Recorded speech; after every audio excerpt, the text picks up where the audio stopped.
Good afternoon S কিচেনের বন্ধুরা, আজ আমি বানাবো সুইট পটেটো ফ্রাই কেক।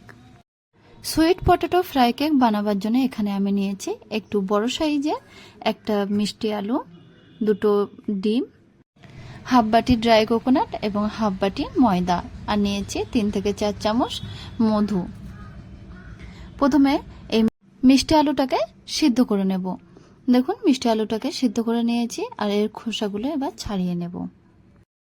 খোসাগুলো ছাড়ানো হয়ে গেছে, এবার একটা গ্রেটার দিয়ে ভালোভাবে গ্রেট করা হয়ে গেছে। এবার একটা পাত্রে ডিমগুলো একে একে ভেঙে নেব। দেখুন, একটা পাত্রের মধ্যে একটা একটা করে ডিম ভেঙে নিচ্ছি। ডিমের মধ্যে অল্প একটু লবণ দিয়ে দেবো, তারপরে একটা হ্যান্ড হুইস্ক দিয়ে বেশ ভালোভাবে মিশিয়ে নেব। তারপরে দিয়ে দিচ্ছি 2 চামচ ময়দা আর 1.5 চামচ দেব মধু। দেখুন, 1.5 চামচ মধু দিয়ে দিচ্ছি।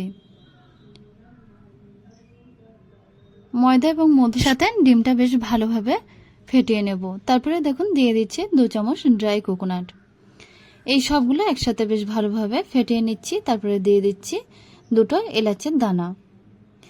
এরপরে গ্রেট করা মিষ্টি আলুগুলো দিয়ে দেব। এই সবগুলো দিয়ে আবারও ভালোভাবে মিশিয়ে নিচ্ছি।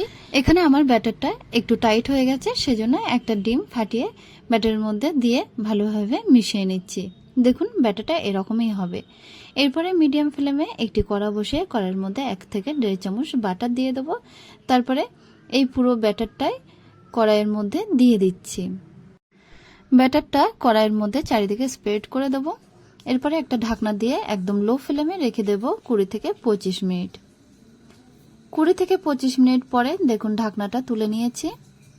নেওয়ার পরে উপর থেকে বেশ ভালোভাবে বোঝা যাচ্ছে ফ্রাই কেকের নিচেটা কিন্তু একদম হয়ে গেছে। এবার একটা প্লেটের উপরে কড়াটাকে উল্টো করে দিলে প্লেটের মধ্যে ফ্রাই কেকটা চলে এসেছে। এবার অপর সাইডটা ফ্রাই করার জন্য আমি আবারও একটু 2 থেকে 3 মিনিট কড়াইয়ের মধ্যে দিয়ে দেব।